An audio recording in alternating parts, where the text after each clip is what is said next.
ਦੋਸਤੋ ਪੰਜਾਬੀ ਟ੍ਰਿਬਿਊਨ ਦੇ ਪ੍ਰੋਗਰਾਮ ਵੇਲੇ ਦੀ ਗੱਲ ਵਿੱਚ ਤੁਹਾਡਾ ਸਵਾਗਤ ਹੈ। ਮੈਂ ਆਤਿਸ਼ ਗੁਪਤਾ ਤੁਹਾਡੇ ਸਾਹਮਣੇ ਹਾਜ਼ਰ ਹਾਂ ਤੇ ਅੱਜ ਅਸੀਂ ਗੱਲ ਕਰਾਂਗੇ ਨੀਲੇ ਕਾਰਡਾਂ ਦੇ ਬਦਲ 'ਚ ਲਿਆਂਦੇ ਸਮਾਰਟ ਰਾਸ਼ਨ ਕਾਰਡ ਬਾਰੇ, ਜਿਸ ਲਈ ਸਾਡੇ ਨਾਲ ਵਿਸ਼ੇਸ਼ ਤੌਰ ਤੇ ਹਾਜ਼ਰ ਨੇ ਪੰਜਾਬੀ ਟ੍ਰਿਬਿਊਨ ਦੇ ਸੀਨੀਅਰ ਪੱਤਰਕਾਰ ਸ਼੍ਰੀ ਚਰਨਜੀਤ ਸਿੰਘ ਭੁੱਲਰ ਸਾਹਿਬ। ਭੁੱਲਰ ਸਾਹਿਬ, ਤੁਹਾਡਾ ਬਹੁਤ ਬਹੁਤ ਸਵਾਗਤ ਹੈ। ਬੜੀ ਮਿਹਰਬਾਨੀ ਆਤਿਸ਼ ਤੁਹਾਡੀ। ਚਰਨਜੀਤ ਜੀ, ਕੱਲ੍ਹ ਕੈਪਟਨ ਅਮਰਿੰਦਰ ਸਿੰਘ ਨੇ ਸਮਾਰਟ ਰਾਸ਼ਨ ਕਾਰਡ ਦੀ ਪੰਜਾਬ ਦੇ ਵਿੱਚ ਸ਼ੁਰੂਆਤ ਕਰ ਦਿੱਤੀ ਹੈ, ਜਦਕਿ ਹੋਰ ਵੀ ਕਈ ਸੂਬਿਆਂ ਨੇ ਪਹਿਲਾਂ ਹੀ ਇਸ ਨੂੰ ਸ਼ੁਰੂ ਕਰ ਦਿੱਤਾ ਗਿਆ ਸੀ। ਇਸ ਨੂੰ ਜਿਹੜਾ ਸਮਾਰਟ ਰਾਸ਼ਨ ਕਾਰਡ ਨੂੰ ਨੀਲੇ ਕਾਰਡਾਂ ਦੇ ਬਦਲ ਵਜੋਂ ਜਿਹੜਾ ਹੈਗਾ ਲਿਆਂਦਾ ਗਿਆ। ਅਸੀਂ ਜਾਣਨਾ ਚਾਹਾਂਗੇ ਇਹ ਸਮਾਰਟ ਰਾਸ਼ਨ ਕਾਰਡ ਹੈ ਕੀ ਹੈ, ਅਤੇ ਇਹਦੇ ਨਾਲ ਹੀ ਅਸੀਂ ਇਹ ਵੀ ਜਾਣਨਾ ਚਾਹਾਂਗੇ ਵੀ ਕਿ ਆਪਣੇ ਪੰਜਾਬ ਦੇ ਵਿੱਚ ਅਨਾਜ ਦੀ ਜਿਹੜੀ ਵੰਡ ਹੈ ਲੋੜਵੰਦ ਲੋਕਾਂ ਨੂੰ, ਇਹ ਕਦ ਤੋਂ ਸ਼ੁਰੂ ਕੀਤੀ ਗਈ ਹੈ? ਆਤਿਸ਼ ਇਹ ਹੈਗਾ ਕਿ ਸੈਂਟਰ ਗੌਰਮੈਂਟ ਦਾ ਇਹ ਏਜੰਡਾ ਸੀਗਾ ਜਾਂ ਇਹ ਸਕੀਮ ਸੀ ਕਿ one nation one ration card. ਤਾਂ ਬਹੁਤ ਸਾਰੇ ਸੂਬਿਆਂ ਨੇ ਇਸ ਨੂੰ ਪਹਿਲਾਂ ਹੀ ਅਡੋਪਟ ਕਰ ਲਿਆ ਸੀ ਕਿ ਅਸੀਂ ਜਿਹੜਾ PDS ਜਿਹਨੂੰ ਅਸੀਂ ਜਨਤਕ ਵੰਡ ਪ੍ਰਣਾਲੀ ਦੇ ਵਿੱਚ ਲੋੜਵੰਦ ਲੋਕਾਂ ਨੂੰ ਜਿਹੜਾ ਅਨਾਜ ਵੰਡਿਆ ਜਾਂਦਾ ਹੈਗਾ, ਉਹਦੇ ਤਹਿਤ ਇਹ ਜਿਹੜੀ ਸਮਾਰਟ ਰਾਸ਼ਨ ਕਾਰਡ ਸਕੀਮ ਹੈ ਜਿਹੜੀ ਉਹ ਪੰਜਾਬ ਦੇ ਵਿੱਚ ਵੀ ਹੁਣ ਲਾਗੂ ਹੋ ਗਈ ਹੈ। ਦੂਸਰੇ ਸਾਡੇ ਰਾਜਸਥਾਨ ਹੋਇਆ ਜਾਂ ਦੂਸਰੇ ਹੋਰ ਕਈ ਸਟੇਟਾਂ ਦੇ ਵਿੱਚ ਇਹ ਆਲਰੇਡੀ ਇੰਪਲੀਮੈਂਟ ਕੀਤੀ ਹੋਈ ਹੈ ਸਕੀਮ ਦੇ ਵਿੱਚ। ਤਾਂ ਕੱਲ੍ਹ ਕੈਪਟਨ ਅਮਰਿੰਦਰ ਸਿੰਘ ਨੇ ਇਹ ਜਿਹੜੀ ਸਮਾਰਟ ਰਾਸ਼ਨ ਕਾਰਡ ਹੈ ਇਸ ਨੂੰ ਕੱਲ੍ਹ ਪੰਜਾਬ ਦੇ ਵਿੱਚ ਵੀ ਲਾਗੂ ਕਰ ਦਿੱਤਾ। ਅਤੇ ਹੁਣ ਇਹਦੇ ਨਾਲ ਇਹ ਹੋਏਗਾ ਕਿ ਜਿਹੜਾ ਕੋਈ ਵੀ ਜਿਹਦਾ ਕਾਰਡ ਬਣਿਆ ਹੋਏਗਾ ਤਾਂ ਉਹ ਪੰਜਾਬ ਦੇ ਵਿੱਚ ਕਿਤੋਂ ਵੀ ਜਿਹੜਾ ਰਾਸ਼ਨ ਹੈ ਉਹ ਲੈ ਸਕਦਾ ਹੈ। ਪਹਿਲਾਂ ਤਾਂ ਇਹ ਹੁੰਦਾ ਸੀ ਕਿ ਨਾ ਕਿ ਜਿੱਥੋਂ ਦਾ ਉਹ ਰਹਿਣ ਵਾਲਾ ਬਸਿੰਦਾ ਹੈ ਉੱਥੋਂ ਹੀ ਲੈ ਸਕਦਾ ਸੀ, ਪਰ ਇਹ ਜਿਸ ਤਰ੍ਹਾਂ ਇੱਕ ATM ਕਾਰਡ ਹੁੰਦਾ ਕਿ ਨਾ ਉਸ ਤਰ੍ਹਾਂ ਇੱਕ ਕਾਰਡ ਹੈਗਾ ਇਹ, ਅਤੇ ਉਹ ਪੰਜਾਬ ਦੇ ਵਿੱਚ ਕਿਸੇ ਕੋਨੇ ਤੋਂ ਵੀ ਜਾ ਕੇ ਜਿਹੜਾ ਹੈਗਾ ਉਹ ਰਾਸ਼ਨ ਲੈ ਸਕਦਾ ਹੈ। ਤਾਂ ਜੇ ਇਹਦਾ ਆਪਾਂ ਥੋੜ੍ਹਾ ਜਿਹਾ ਪਿਛੋਕੜ ਦੇਖੀਏ, ਠੀਕ ਹੈ, ਤਾਂ ਉਹ ਇਹ ਹੈਗਾ, ਪਹਿਲੀ ਗੱਲ ਤਾਂ ਇਹ ਹੈਗਾ ਕਿ ਸਾਡੇ ਸੰਵਿਧਾਨ ਦੀਆਂ ਬਹੁਤ ਸਾਰੀਆਂ ਧਾਰਾਵਾਂ ਨੇ ਉਹ ਇਸ ਗੱਲ ਵੱਲ ਇਸ਼ਾਰਾ ਕਰਦੀਆਂ ਨੇ, ਜਾਂ ਸਾਡੇ ਅਸੀਂ ਕਹਿ ਦਈਏ ਕਿ ਕਲਿਆਣਕਾਰੀ ਜਿਹੜਾ ਰਾਜ ਹੁੰਦਾ ਹੈ ਤਾਂ ਉਹਦਾ ਇੱਕ ਫਰਜ਼ ਹੁੰਦਾ ਹੈ ਕਿ ਉਹ ਆਪਣੇ ਨਾਗਰਿਕਾਂ ਨੂੰ ਜਿਉਣਯੋਗ ਜਿਹੜੇ ਹਾਲਾਤ ਨੇ ਉਹ ਮੁਹੱਈਆ ਕਰਾਵੇ। ਤਾਂ ਜਿਵੇਂ ਕਹਿ ਦਿੰਦੇ ਕਿ ਫੂਡ ਟੂ ਆਲ, ਤਾਂ ਇਹ ਯਕੀਨੀ ਬਣਾਉਣਾ ਸਾਡੀ ਸਟੇਟ ਦਾ, ਚਾਹੇ ਸਟੇਟ ਦੀ ਗੌਰਮੈਂਟ ਹੈ ਚਾਹੇ ਸੈਂਟਰ ਦੀ ਗੌਰਮੈਂਟ ਹੈ, ਉਹਦਾ ਇੱਕ ਫਰਜ਼ ਹੈ। ਅਤੇ ਇਹ ਜਿਹੜਾ PDS ਦੇ ਤਹਿਤ ਜਿਹੜਾ ਅਨਾਜ ਦਿੱਤਾ ਜਾਂਦਾ ਹੈ ਇਹ ਸੈਂਟਰ ਗੌਰਮੈਂਟ ਉਸ ਫਾਰਮੂਲੇ ਦੇ ਤਹਿਤ ਹੀ ਸਾਨੂੰ ਜਿਹੜੀ ਸਾਰੇ ਸੂਬਿਆਂ ਦੇ ਵਿੱਚ ਮੁਹੱਈਆ ਕਰਾ ਰਹੀ ਹੈ। ਆਤਿਸ਼ ਇਹ ਹੈ ਕਿ ਵੀ ਇਹ ਕੰਸੈਪਟ ਬੜਾ ਪੁਰਾਣਾ ਹੈਗਾ ਕਿ ਜਦੋਂ ਬ੍ਰਿਟਿਸ਼ ਇਰਾ ਦੇ ਵਿੱਚ ਇੱਕ ਬਹੁਤ ਵੱਡੇ ਕਾਲ ਦਾ ਸਾਹਮਣਾ ਕਰਨਾ ਪਿਆ ਸੀ ਜਿਹਨੂੰ ਬੰਗਾਲ ਕਾਲ ਦੇ ਨਾਂ ਨਾਲ ਜਾਣਿਆ ਜਾਂਦਾ ਹੈ। ਤਕਰੀਬਨ 1943 ਜਾਂ ਆਪਾਂ ਕਹੀਏ 1942-43 ਦੇ ਆਸ-ਪਾਸ ਇਹ ਜਿਹੜੀ ਵੱਡੀ ਟ੍ਰੈਜਡੀ ਹੋਈ ਸੀ, ਜਿਹਦੇ ਵਿੱਚ ਬਹੁਤ ਸਾਰੇ ਲੋਕਾਂ ਨੂੰ, ਖਾਸ ਕਰਕੇ 2 ਮਿਲੀਅਨ ਲੋਕਾਂ ਨੂੰ ਜਿਹੜਾ ਭੁੱਖ ਦਾ ਸ਼ਿਕਾਰ ਹੋਣਾ ਪਿਆ, ਅਤੇ ਵੱਡੀ ਗਿਣਤੀ ਦੇ ਵਿੱਚ ਲੋਕ ਹੈ ਉਹ ਅਨਾਜ ਦੀ ਥੁੜ ਕਰਕੇ ਜਿਹੜੇ ਭੁੱਖ ਨਾਲ ਉਦੋਂ ਮਰੇ ਸੀਗੇ। ਤਾਂ ਉਸ ਟਾਈਮ ਇਹ ਗੱਲ ਅਨਾਜ ਦੀ ਜਿਹੜੀ ਘਾਟ ਹੈ ਉਹ ਵੱਡੇ ਪੱਧਰ 'ਤੇ ਮਹਿਸੂਸ ਕੀਤੀ ਗਈ ਸੀ। ਅਤੇ ਆਜ਼ਾਦੀ ਤੋਂ ਪਹਿਲਾਂ ਵੀ ਇਸ ਫਾਰਮੂਲੇ 'ਤੇ ਕੰਮ ਹੋਇਆ ਕਿ ਜੂਨ 1947 ਦੇ ਵਿੱਚ ਕਿ ਇਸ ਕਿਸਮ ਦਾ ਕੋਈ ਸਿਸਟਮ ਡਿਵੈਲਪ ਕੀਤਾ ਜਾਵੇ। ਇਹ ਅੱਗੇ ਜਾ ਕੇ ਜਿਹੜੀ ਗੱਲ ਮੈਚਿਓਰ ਹੋਈ ਹੋਏਗੀ 1960 ਦੇ ਦਹਾਕੇ ਦੇ ਵਿੱਚ, ਜਦੋਂ ਰਾਸ਼ਨਿੰਗ ਸਿਸਟਮ ਜਿਹੜਾ ਸ਼ੁਰੂ ਕੀਤਾ ਗਿਆ ਸੀਗਾ। ਤਾਂ ਉਸ ਤੋਂ ਬਾਅਦ ਜਿਹੜੀ ਗ੍ਰੀਨ ਰੈਵੋਲੂਸ਼ਨ, ਉਦੋਂ ਪਹਿਲਾਂ ਦੀ ਮੈਂ ਗੱਲ ਕਰ ਰਿਹਾ ਹੈਗਾ, ਉਦੋਂ ਇਹ ਰਾਸ਼ਨਿੰਗ ਪ੍ਰਣਾਲੀ ਜਿਹੜੀ ਸ਼ੁਰੂ ਕੀਤੀ ਗਈ ਸੀ। ਤਾਂ ਸਾਡੇ ਪੁਰਾਣੇ ਜਿਹੜੇ ਦਰਸ਼ਕ ਹੈ ਉਹ ਬੜੇ ਭਲੀ ਭਾਂਤ ਇਸ ਗੱਲ ਤੋਂ ਜਾਣੂ ਹੋਣਗੇ ਕਿ ਜਦੋਂ ਲਾਲ ਬਹਾਦਰ ਸ਼ਾਸਤਰੀ ਸੀਗੇ, ਸਾਡੀ ਮੁਲਕ ਨੂੰ ਅਗਵਾਈ ਦੇ ਰਹੇ ਸੀਗੇ, ਤਾਂ ਉਹਨਾਂ ਨੇ ਵੀ ਇਹ ਕਿਹਾ ਸੀਗਾ ਕਿ ਸਾਰੇ ਲੋਕ ਹੈ ਜਿਹੜੇ ਉਹਨਾਂ ਦੇ ਵਿੱਚ ਅਨਾਜ ਦੀ ਥੁੜ ਨੂੰ ਦੇਖਦੇ ਹੋਏ, ਘਾਟ ਨੂੰ ਦੇਖਦੇ ਹੋਏ ਇੱਕ ਟਾਈਮ ਦਾ ਜਿਹੜਾ ਭੋਜਨ ਕਰਨ, ਇੱਕ ਟਾਈਮ ਉਹ ਭੁੱਖੇ ਹੀ ਰਹਿਣ। ਤਾਂ ਹੋਰ ਵੀ ਬਹੁਤ ਸਾਰੀਆਂ ਸਕੀਮਾਂ ਪੰਜਾਬ ਦੇ ਵਿੱਚ, ਪੰਜਾਬ ਗੌਰਮੈਂਟ ਨੇ ਵੀ ਉਸ ਟਾਈਮ ਇੱਕ ਕਿਹਾ ਸੀਗਾ ਕਿ ਕਿਉਂਕਿ ਜਿਹੜੇ ਵੀ ਕਿਸਾਨ ਆਪਣੀ ਪ੍ਰੋਡਕਸ਼ਨ 18% ਵਧਾ ਦੇਣਗੇ, ਇੱਕ ਪੈਮਾਨਾ ਰੱਖਿਆ ਸੀ ਕਿ ਅਸੀਂ ਉਹਨਾਂ ਨੂੰ ਟਰੈਕਟਰ ਇਨਾਮ ਦੇ ਵਿੱਚ ਦੇਵਾਂਗੇ। ਤਾਂ ਉਹਦਾ ਕੁੱਲ ਮਿਲਾ ਕੇ ਮਕਸਦ ਇੱਕੋ ਹੀ ਸੀਗਾ ਕਿ ਜਿਹੜੀ ਅਨਾਜ ਦੀ ਘਾਟ ਨੂੰ ਪੂਰਾ ਕਰਨਾ। ਉਸ ਤੋਂ ਬਾਅਦ ਗ੍ਰੀਨ ਰੈਵੋਲੂਸ਼ਨ ਆਈ। ਗ੍ਰੀਨ ਰੈਵੋਲੂਸ਼ਨ ਦੇ ਵਿੱਚ ਜਿਵੇਂ ਹੁਣ ਵੀ ਅਸੀਂ ਕਹਿੰਦੇ ਹਾਂ ਜਦੋਂ ਖੇਤੀ ਆਰਡੀਨੈਂਸਾਂ ਦੀ ਗੱਲ ਕਰਦੇ ਹਾਂ ਕਿ ਪੰਜਾਬ ਦੇ ਕਿਸਾਨਾਂ ਨੇ ਬੜੇ ਔਖੇ ਟਾਈਮਾਂ ਦੇ ਵਿੱਚ ਮੁਲਕ ਦਾ ਸਾਥ ਦਿੱਤਾ, ਠੀਕ ਹੈ, ਪੂਰੇ ਮੁਲਕ ਦਾ ਪੇਟ ਭਰਿਆ। ਤਾਂ ਪੰਜਾਬ ਦੇ ਲੋਕਾਂ ਨੇ ਵੀ ਉਦੋਂ ਬੜੀ ਹੱਡ ਭੰਨਵੀਂ ਮਿਹਨਤ ਨਾਲ, ਜਿਵੇਂ ਲਾਲ ਬਹਾਦਰ ਸ਼ਾਸਤਰੀ ਨੇ ਗੁਜਰਾਤ ਦੇ ਵਿੱਚ ਪੁੱਜ ਦੇ ਇਲਾਕੇ ਦੇ ਵਿੱਚ ਉੱਧਰ ਜ਼ਮੀਨਾਂ ਦਿੱਤੀਆਂ ਸੀ, ਜਿਹੜੀਆਂ ਪਥਰਾਟ ਜ਼ਮੀਨਾਂ ਸੀਗੀਆਂ, ਲੋਕਾਂ ਨੇ ਉਹਨਾਂ ਨੂੰ ਵੀ ਅੱਗੇ ਫਰਟਾਈਲ ਕਰ ਲਿਆ ਸੀਗਾ। ਤਾਂ ਇਹ ਉਹਨਾਂ ਦੀਆਂ ਮਿਹਨਤਾਂ ਸੀ ਸਾਡੇ ਫਾਰਮਰ ਦੀਆਂ, ਜਿਹਦੀ ਬਦੌਲਤ ਆਇਆ। ਅੱਗੇ ਇਹ ਸਕੀਮ ਚੱਲਦੀ ਰਹੀ ਕਿਸੇ ਨਾ ਕਿਸੇ ਰੂਪ ਦੇ ਵਿੱਚ। ਜਿਹੜੀ ਹੁਣ ਮੌਜੂਦਾ ਸਕੀਮ ਹੈਗੀ ਹੈ ਆਪਣੀ ਦੀ PDS ਵਾਲੀ, ਉਹ ਹੈਗੀ ਹੈ ਨੈਸ਼ਨਲ ਫੂਡ ਸਿਕਿਉਰਿਟੀ ਐਕਟ 2013 ਦੇ ਵਿੱਚ ਬਣਾਇਆ ਸੀ, ਜਦੋਂ ਸੈਂਟਰ ਦੇ ਵਿੱਚ UPA ਦੀ ਸਰਕਾਰ ਸੀ। ਇਸ ਨੈਸ਼ਨਲ ਫੂਡ ਸਿਕਿਉਰਿਟੀ ਐਕਟ ਦੇ ਤਹਿਤ ਸਾਰੀਆਂ ਸਟੇਟਾਂ ਨੂੰ ਪਾਪੂਲੇਸ਼ਨ ਦੇ ਆਧਾਰ ਤੇ ਇੱਕ ਕੋਟਾ ਨਿਰਧਾਰਿਤ ਕੀਤਾ ਗਿਆ ਸੀ ਕਿ ਅਸੀਂ ਰੂਰਲ ਦੇ ਵਿੱਚ ਇੰਨਾ ਦੇਣਾ ਹੈ, ਅਰਬਨ ਦੇ ਵਿੱਚ ਇੰਨਾ ਦੇਣਾ ਹੈਗਾ। ਤਾਂ ਉਹਦੇ ਤਹਿਤ ਇਹ ਜਿਹੜੀ ਵੰਡ ਅਨਾਜ ਦੀ ਸ਼ੁਰੂ ਹੋਈ ਸੀ, ਜਿਹਦੇ 2 ਰੁਪਏ ਕਿਲੋ ਜਿਹੜਾ ਹੈਗਾ ਉਹ ਕਣਕ ਦਿੱਤੀ ਜਾਂਦੀ ਹੈ। ਜਿਵੇਂ ਪੰਜਾਬ ਦੇ ਵਿੱਚ ਸਾਡੇ 1 ਜੀ ਨੂੰ 5 ਕਿਲੋ ਕਣਕ ਦਿੱਤੀ ਜਾਂਦੀ ਹੈ। ਇਹ ਹੁਣ ਜਿਹੜਾ ਮੌਜੂਦਾ ਪੈਟਰਨ ਹੈ ਉਹ ਇਹ ਹੈਗਾ ਕਿ ਸਾਲ ਦੇ ਵਿੱਚ 2 ਵਾਰ 6-6 ਮਹੀਨਿਆਂ ਦੀ ਇਕੱਠੀ ਜਿਹੜੀ ਐਲੋਕੇਸ਼ਨ ਕੀਤੀ ਜਾਂਦੀ ਹੈਗੀ ਹੈ। ਤਾਂ ਪੰਜਾਬ ਦੇ ਵਿੱਚ ਜਿਹੜੀਆਂ ਹੁਣ ਕੱਲ੍ਹ ਵੀ ਸਾਰੇ ਜ਼ਿਲ੍ਹਿਆਂ ਦੇ ਵਿੱਚ ਵੱਖ-ਵੱਖ ਵਜ਼ੀਰਾਂ ਨੇ, MLAs ਨੇ ਇਹ ਸਮਾਰਟ ਕਾਰਡ ਨੂੰ ਸ਼ੁਰੂ ਕੀਤਾ ਹੈਗਾ। ਤਸਵੀਰਾਂ ਵੀ ਆਪਾਂ ਛਪੀਆਂ ਨੇ। ਉਹ ਤੋਂ ਝੌਲਾ ਇਹ ਪੈਂਦਾ ਕਿ ਜਿਵੇਂ ਕੋਈ ਪੰਜਾਬ ਸਰਕਾਰ ਨੇ ਕੋਈ ਵੱਡਾ ਮਾਰਕਾ ਮਾਰਿਆ ਹੋਵੇ। ਅਸਲ 'ਚ ਸੈਂਟਰ ਗੌਰਮੈਂਟ ਦੀ ਸਕੀਮ ਹੈਗੀ ਹੈ। ਅਤੇ ਪੰਜਾਬ ਦੇ ਵਿੱਚ ਜੇ ਮੋਟੇ ਤੌਰ 'ਤੇ ਦੇਖੀਏ ਇਸ ਵੇਲੇ ਇਹਨਾਂ ਦੇ 1 ਕਰੋੜ 41 ਲੱਖ ਜਿਹੜੇ ਬੈਨੀਫਿਸ਼ਰੀ ਨੇ, ਅਤੇ 9 ਲੱਖ ਬੈਨੀਫਿਸ਼ਰੀ ਇਹਨਾਂ ਨੇ ਹੋਰ ਐਡ ਕਰਨੇ ਆ। ਜਿਸ ਤਰ੍ਹਾਂ ਕੱਲ੍ਹ ਕੈਪਟਨ ਅਮਰਿੰਦਰ ਸਿੰਘ ਨੇ ਕਿਹਾ ਕਿ ਅਸੀਂ ਸੈਂਟਰ ਤੋਂ ਮੰਗ ਕੀਤੀ ਸੀ ਕਿ 9 ਲੱਖ ਜਿਹੜੇ ਬੈਨੀਫਿਸ਼ਰੀ ਹੋਰ ਐਡ ਕੀਤੇ ਜਾਣ, ਪਰ ਉਹ ਸਾਨੂੰ ਜਿਹੜੇ ਕੋਆਪਰੇਟ ਨਹੀਂ ਕਰ ਰਹੇ, ਤਾਂ ਉਹਨੂੰ ਸਟੇਟ ਗੌਰਮੈਂਟ ਅਨਾਜ ਜਿਹੜਾ ਮੁਹੱਈਆ ਕਰੂਗੇ। ਤਾਂ ਪੰਜਾਬ ਦੇ ਵਿੱਚ ਤਾਂ ਆਤਿਸ਼ ਇਹ ਹੈਗਾ ਕਿ ਸਾਡੇ ਕੋਲ 55 ਲੱਖ ਘਰ ਨੇ ਪੰਜਾਬ 'ਚ, ਅਤੇ ਸਾਡੇ ਕੋਲ 35.5 ਲੱਖ 43,000 ਹੈ ਜਿਹੜੇ ਉਹ ਇਹ ਸਮਾਰਟ ਕਾਰਡ ਬਣ ਜਾਣੇ ਨੇ। ਠੀਕ ਹੈ, ਤਾਂ ਇਹਦਾ ਮਤਲਬ ਇਹ ਹੈ ਕਿ ਪੰਜਾਬ ਦਾ ਹਰ ਤੀਜਾ ਘਰ ਹੈ ਜਿਹੜਾ ਉਹ ਇਸ ਸਕੀਮ ਤਹਿਤ ਆ ਜਾਏਗਾ, ਜਿਹੜੀ 2 ਰੁਪਏ ਕਿਲੋ ਅਸੀਂ ਉਹ ਦਿੰਦੇ ਹਾਂ। ਅਤੇ ਪੰਜਾਬ ਦੇ ਵਿੱਚ ਆਤਿਸ਼ ਤਕਰੀਬਨ ਮੈਂ ਇੱਕ ਔਸਤ ਇਸ ਦਾ ਕੱਢਿਆ ਸੀਗਾ ਕਿ 1500 ਕਰੋੜ ਰੁਪਈਆ ਜਿਹੜਾ ਹੈਗਾ ਉਹ ਇਕੱਲੇ ਪੰਜਾਬ ਦੇ ਵਿੱਚ ਇਹ ਅਨਾਜ ਵੰਡ ਦੇ ਵਿੱਚ ਦਿੱਤਾ ਜਾਂਦਾ, PDS ਦੇ ਵਿੱਚ, ਜਿਹਨੂੰ ਪੁਰਾਣੀ ਆਟਾ ਦਾਲ ਸਕੀਮ ਵੀ ਕਹਿੰਦੇ ਸੀਗੇ। ਤਾਂ ਹਰ ਇੱਕ ਫੈਮਿਲੀ ਨੂੰ, ਇੱਕ ਪਰਿਵਾਰ ਨੂੰ 4000 ਰੁਪਏ ਦਾ ਜਿਹੜਾ ਕਣਕ ਹੈ ਜਿਹੜੀ ਉਹ ਦੇ ਦਿੱਤੀ ਜਾਂਦੀ ਹੈ। ਇਸ ਤਰ੍ਹਾਂ ਜੇ ਆਪਾਂ ਪੂਰੇ ਕੰਟਰੀ ਦਾ ਦੇਖੀਏ ਤਾਂ ਆਪਾਂ ਇੰਡੀਆ ਦੇ ਵਿੱਚ ਤਕਰੀਬਨ 80 ਕਰੋੜ ਬੈਨੀਫਿਸ਼ਰੀ ਹੈ ਸਕੀਮ ਦੇ, ਜਿਹੜੇ 2 ਰੁਪਏ ਕਿਲੋ ਕਣਕ ਲੈ ਰਹੇ ਨੇ। ਜਾਂ ਚਲੋ ਕਣਕ ਵਾਲੇ ਸੂਬੇ ਤਾਂ ਬਹੁਤ ਘੱਟ ਨੇ, 4-5 3-4 ਹੀ ਨੇ, ਅਤੇ ਬਾਕੀ ਸਟੇਟਾਂ ਦੇ ਵਿੱਚ ਤਾਂ ਆਤਿਸ਼ ਚੌਲਾਂ ਵਾਲੇ ਹੈਗੇ ਨੇ, ਉੱਥੇ ਚੌਲ ਲੈ ਜਾਂਦਾ 3 ਰੁਪਏ ਕਿਲੋ ਜਿਹੜੇ ਚਾਵਲ ਦਿੱਤੇ ਜਾਂਦੇ ਨੇ। ਤਾਂ ਪੰਜਾਬ ਦੇ ਵਿੱਚ ਜਿਹੜੀ ਪਿਛਲੇ 2 ਸਾਲ ਪਹਿਲਾਂ ਸੀ ਕੋਈ 135 ਕਰੋੜ ਦੀ ਇੰਡੀਆ ਦੇ ਵਿੱਚ ਆਬਾਦੀ ਹੈਗੀ ਹੈ, ਅਤੇ 80 ਕਰੋੜ ਦੇ ਜਿਹੜੇ ਇਹ ਘਰਾਂ ਨੂੰ ਇਹ ਦਿੱਤਾ ਜਾ ਰਿਹਾ। ਤਾਂ ਇਹਦਾ ਮਤਲਬ ਇਹ ਹੋਇਆ ਕਿ ਹਰ 4 ਘਰਾਂ ਪਿੱਛੇ 3 ਘਰਾਂ ਨੂੰ ਜਿਹੜਾ ਇਹ ਬੈਨੀਫਿਟ ਹੈ ਜਿਹੜਾ ਮਿਲ ਰਿਹਾ ਹੈ। ਅਤੇ ਇਕੱਲਾ ਇਹ ਨਹੀਂ ਕਿ ਕਿਉਂਕਿ ਇਹ ਨੋਰਮਲੀ ਨੂੰ ਇਹ ਵੀ ਕਹਿੰਦੇ ਕਿ ਸਰਕਾਰੀ ਰਿਸ਼ਵਤ ਹੈਗੀ ਹੈ। ਠੀਕ ਹੈ, ਕਿ ਤੁਸੀਂ ਇਸ ਕਿਸ ਨੀਅਤ ਨਾਲ ਦੇ ਰਹੇ ਹੋ, ਦਿਆਨਤਦਾਰੀ ਨਾਲ, ਜਿਹਨੂੰ ਸੱਚਮੁੱਚ ਉਹਨਾਂ ਦੇ ਪ੍ਰਤੀ ਤੁਹਾਡਾ ਦਰਦ ਹੈ ਗਰੀਬ ਲੋਕਾਂ ਪ੍ਰਤੀ, ਤਾਂ ਦੇ ਰਹੇ ਹੋ। ਹੁਣ ਜਿਵੇਂ ਸਾਡੇ ਜਿਹੜੇ ਖੁਰਾਕ ਅਤੇ ਸਪਲਾਈ ਮੰਤਰੀ ਹੈ ਭਾਰਤ ਭੂਸ਼ਣ ਆਸ਼ੂ ਜੀ, ਉਹਨਾਂ ਨੇ ਤਾਂ ਇਹ ਵੀ ਪਿੱਛੇ ਜੇ ਕਿਹਾ ਸੀ ਕਿ ਜਲਦੀ ਅਸੀਂ ਲੋਕਾਂ ਨੂੰ ਚਾਹ ਪੱਤੀ, ਖੰਡ, ਘਿਓ ਇਹ ਵੀ ਦੇਣਾ ਸ਼ੁਰੂ ਕਰਾਂਗੇ। ਤਾਂ ਇਹਦੀ ਇੱਕ ਤਰ੍ਹਾਂ ਦੀ ਮੋਟੇ ਤੌਰ 'ਤੇ ਜਿਹੜੀ ਬੈਕਗਰਾਊਂਡ ਬਣਦੀ ਹੈਗੀ ਹੈ। ਚਰਨਜੀਤ ਜੀ, ਇਹ ਗੱਲ ਆ ਰਹੀ ਹੈ ਜਿਵੇਂ ਹੁਣ ਤੁਸੀਂ ਦੱਸਿਆ ਵੀ ਕਿ ਦੇਸ਼ ਦੇ ਵਿੱਚ 80 ਕਰੋੜ ਲੋਕਾਂ ਨੂੰ ਇਸ ਸਕੀਮ ਦਾ ਜਿਹੜਾ ਹੈਗਾ ਲਾਭ ਦਿੱਤਾ ਜਾ ਰਿਹਾ, ਉਹਦੇ ਬਾਵਜੂਦ ਵੀ ਇਹ ਰੌਲਾ ਪੈਂਦਾ ਹੈ ਵੀ ਕਿ ਜਿਹੜੇ ਅਸਲ 'ਚ ਲੋੜਵੰਦ ਲੋਕ ਹੈ ਉਹਨਾਂ ਤੱਕ ਇਹ ਸਕੀਮ ਪਹੁੰਚ ਹੀ ਨਹੀਂ ਪਾ ਰਹੀ, ਵੀ ਕਿ ਸਰਕਾਰ ਦੇ ਚਹੇਤੇ ਕਹਿ ਲਓ ਜਾਂ ਰੱਜੇ ਪੁੱਜੇ ਲੋਕ ਕਹਿ ਲਓ, ਇਹ ਸਕੀਮ ਦਾ ਜਿਹੜਾ ਹੈਗਾ ਫਾਇਦਾ ਚੱਕ ਕੇ ਲੈ ਜਾਂਦੇ ਨੇ, ਜਿਹੜੇ ਲੋੜਵੰਦ ਲੋਕ ਹੈ ਉਹ ਰਹਿ ਜਾਂਦੇ ਨੇ। ਵੀ ਕਿ ਇਹ ਸਕੀਮ ਅਸਲ ਦੇ ਵਿੱਚ ਲੋੜਵੰਦਾਂ ਤੱਕ ਕਿਵੇਂ ਪਹੁੰਚਾਈ ਜਾ ਸਕਦੀ ਹੈ? ਅਸਲ 'ਚ ਇਹ ਹੈਗਾ ਕਿ ਵੀ ਇਹ ਸਕੀਮ ਜਦੋਂ ਪਹਿਲਾਂ ਆਟਾ ਦਾਲ ਸਕੀਮ ਹੁੰਦੀ ਸੀ ਨਾ, ਉਸ ਟਾਈਮ ਤੋਂ ਹੀ ਇਹ ਆਤਿਸ਼ ਬੜੀ ਚਰਚਾ ਦੇ ਵਿੱਚ ਰਹੀ ਹੈ।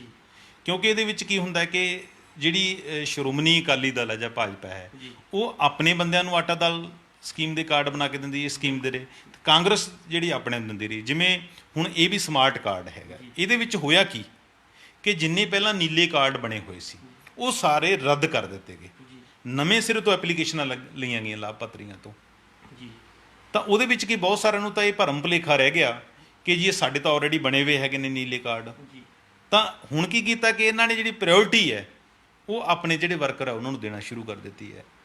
ਪਰ ਜਦੋਂ ਇਹ ਆਤਿਸ਼, ਜਿਸ ਤਰ੍ਹਾਂ ਤੁਸੀਂ ਕਿਹਾ ਕਿ ਰੱਜਦੇ ਪੁੱਜਦੇ ਲੋਕ ਇਹਦਾ ਫਾਇਦਾ ਲੈ ਜਾਂਦੇ ਨੇ, ਜਦੋਂ ਨੈਸ਼ਨਲ ਫੂਡ ਸਿਕਿਉਰਿਟੀ ਐਕਟ ਬਣਿਆ ਸੀ 2013 ਦੇ ਵਿੱਚ, ਉਦੋਂ ਥੋੜ੍ਹੇ ਟਾਈਮ ਬਾਅਦ ਹੀ ਜਿਹੜਾ ਹੈਗਾ ਇਸ ਨੂੰ ਆਧਾਰ ਕਾਰਡ ਨਾਲ ਜਿਹੜਾ ਲਿੰਕ ਕਰ ਦਿੱਤਾ ਗਿਆ ਸੀ ਕਿ ਇਸ ਕਿਸਮ ਦੀ ਜਿਹੜੀ ਲੀਕੇਜ ਹੈ ਤਾਂ ਕਿ ਉਸ ਨੂੰ ਰੋਕਿਆ ਜਾ ਸਕੇ। ਤਾਂ 2013 ਤੋਂ ਲੈ ਕੇ 18 ਤੱਕ ਇੱਕ ਸੈਂਟਰ ਗਵਰਨਮੈਂਟ ਨੇ ਉਦੋਂ ਇੱਕ ਫਿਗਰ ਵੀ ਜਾਰੀ ਕੀਤੀ ਸੀਗੀ, ਤਾਂ ਪੂਰੇ ਮੁਲਕ ਦੇ ਵਿੱਚ 2 ਕਰੋੜ 98 ਲੱਖ ਜਿਹੜੇ ਬੋਗਸ ਕਾਰਡ ਨਿਕਲੇ ਸੀ ਉਸ ਟਾਈਮ। ਪੰਜਾਬ ਦੇ ਵਿੱਚ 1 ਲੱਖ ਕਾਰਡ ਹੈ ਜਿਹੜਾ ਬੋਗਸ ਨਿਕਲਿਆ ਸੀ, ਜਿਹੜਾ ਸਿਰਫ ਆਧਾਰ ਕਾਰਡ ਨਾਲ ਲਿੰਕ ਕੀਤੇ ਜਾਣ ਤੋਂ ਪਤਾ ਲੱਗਿਆ ਸੀਗਾ। ਸਾਡਾ ਗੁਆਂਢੀ ਸੂਬਾ ਹੈਗਾ ਹਰਿਆਣਾ, ਇੱਥੇ ਤਕਰੀਬਨ 1,92,000 ਹੈ ਜਿਹੜੇ ਉਹ ਕਾਰਡ ਹੈ ਬੋਗਸ ਪਾਏ ਗਏ ਸੀ। ਇਸ ਤਰ੍ਹਾਂ ਤੁਹਾਡੇ ਉੜੀਸਾ ਹੈ, ਉੜੀਸਾ 'ਚ ਤਕਰੀਬਨ 72 ਲੱਖ ਦੀ ਫਿਗਰ ਸਾਹਮਣੇ ਆਈ ਸੀ ਕਿ ਜਿਹੜੇ ਇਨਐਲੀਜੀਬਲ ਲੋਕ ਹੈ ਜਿਹੜੇ ਉਹ ਪੀਡੀਐਸ ਸਿਸਟਮ ਦੇ ਵਿੱਚੋਂ ਜਿਹੜਾ ਫਾਇਦਾ ਲੈ ਰਹੇ ਸੀਗੇ। ਪਰ ਉੱਥੋਂ ਦੀ ਗਵਰਨਮੈਂਟ ਨੇ ਆਤਿਸ਼ ਇੱਕ ਬੜਾ ਵਧੀਆ ਕੀਤਾ ਸੀ, ਜਿਹੜੀ ਦੂਜੀਆਂ ਗਵਰਨਮੈਂਟਾਂ ਨਹੀਂ ਕਰਦੀਆਂ, ਕਿ ਉਹਨਾਂ ਨੇ 5000 ਲੋਕਾਂ ਤੇ ਜਿਹੜੇ ਸਰਦੇ ਪੁੱਜਦੇ ਸੀ ਉਹਨਾਂ ਤੇ ਪਰਚੇ ਵੀ ਦਰਜ ਕਰਾਤੇ ਸੀਗੇ, ਤੇ ਬਹੁਤ 7-8 ਕਰੋੜ ਰੁਪਈਆ ਉਹਨਾਂ ਨੇ ਉਹਨਾਂ ਤੋਂ ਰਿਕਵਰ ਵੀ ਕੀਤਾ ਸੀ ਬਾਅਦ ਦੇ ਵਿੱਚ। ਤਾਂ ਇਹ ਤਾਂ ਲਿੰਕ ਕੀਤਾ ਗਿਆ ਸੀ। ਉਸ ਤੋਂ ਬਾਅਦ ਸਟੇਟ ਗਵਰਨਮੈਂਟ ਸਾਡੀ ਪੰਜਾਬ ਗਵਰਨਮੈਂਟ ਹੈ, ਤਾਂ ਇਹਨਾਂ ਨੇ ਵੀ ਇੱਕ ਮੈਂ ਤੁਹਾਡੇ ਉਹ ਗੱਲ ਮੇਰੀ ਰਹਿ ਗਈ ਸੀ, ਮੈਂ ਅੱਜ ਹੀ ਅਖਬਾਰ 'ਚ ਪੜ੍ਹ ਰਿਹਾ ਸੀ ਕਿ ਹਿਮਾਚਲ ਪ੍ਰਦੇਸ਼ 'ਚ ਜਿਹੜੇ BPL ਫੈਮਲੀਜ਼ ਹੈ ਉਹਨਾਂ ਦੀ ਜਿਹੜੀ ਪੜਤਾਲ ਹੋਈ ਹੈ ਉਹਦੇ ਵਿੱਚ ਬਹੁਤ ਸਾਰੇ ਪ੍ਰੋਫੈਸਰ, ਬਹੁਤ ਸਾਰੇ ਡਾਕਟਰ ਹੈ, ਉਹ ਜਿਹੜੀ BPL ਫੈਮਿਲੀ ਵਾਲੀ ਸਕੀਮ ਸੀ ਅਨਾਜ ਵਾਲੀ, ਉਹਦਾ ਫਾਇਦਾ ਲੈ ਰਹੇ ਸੀ, ਉਹਨਾਂ ਤੇ ਵੀ ਕਾਰਵਾਈ ਸ਼ੁਰੂ ਕੀਤੀ ਹੈ। ਅੱਜ ਹੀ ਇੰਗਲਿਸ਼ ਟ੍ਰਿਬਿਊਨ ਦੇ ਵਿੱਚ ਸੋਲਨ ਤੋਂ ਖਬਰ ਲੱਗੀ ਹੋਈ ਹੈ। ਉਦੋਂ ਬਾਅਦ ਸਾਡੇ ਜਿਹੜੇ ਖੁਰਾਕ ਸਪਲਾਈ ਮੰਤਰੀ ਹੈ, ਫੂਡ ਸਪਲਾਈ ਮੰਤਰੀ ਪੰਜਾਬ ਦੇ, ਉਹਨਾਂ ਨੇ ਖੁਦ ਹੀ ਗੱਲ ਕਹੀ ਹੈ ਕਿ ਜਦੋਂ ਹੁਣ ਅਸੀਂ ਪੜਤਾਲ ਕੀਤੀ, ਨਵੀਂ ਗਵਰਨਮੈਂਟ ਬਣੀ, ਕਿ ਗੱਠਜੋੜ ਸਰਕਾਰ ਵੇਲੇ ਜਿਹੜੇ ਕਾਰਡ ਬਣੇ ਹੋਏ ਸੀ ਉਹਨਾਂ 'ਚੋਂ ਜਿਹੜੇ 12% ਕਾਰਡ ਹੈ ਉਹ ਬੋਗਸ ਨਿਕਲੇ ਨੇ। ਉਹਨਾਂ ਲੋਕਾਂ ਨੂੰ ਕਾਰਡ ਬਣਾ ਦਿੱਤੇ ਕਿ ਜਿਹੜੇ ਯੋਗ ਨਹੀਂ ਸੀ। ਤਕਰੀਬਨ 4 ਲੱਖ ਕਾਰਡ ਹੈ ਇਹਨਾਂ ਨੇ ਕੱਟੇ ਹੈ। ਤੇ ਪਿੱਛੇ ਤੁਹਾਨੂੰ ਪਤਾ ਹੋਵੇ ਸ਼੍ਰੋਮਣੀ ਅਕਾਲੀ ਦਲ ਨੇ ਬਹੁਤ ਸਾਰੇ ਜ਼ਿਲ੍ਹਿਆਂ ਦੇ ਵਿੱਚ ਧਰਨੇ ਮੁਜ਼ਾਹਰੇ ਵੀ ਇਸ ਗੱਲ ਨੂੰ ਲੈ ਕੇ ਕੀਤੇ ਸੀ। ਤਾਂ ਹੁੰਦਾ ਕੀ ਹੈ ਕਿ ਜਿਹੜੀਆਂ ਜਿਵੇਂ ਮੈਂ ਤੁਹਾਨੂੰ ਇੱਕ ਮੋਟੀ ਦੱਸਦਾ ਕਿ ਕਿੱਦਾਂ ਇਹ ਕਰ ਲੈਂਦੇ ਹੈਗੇ ਨੇ।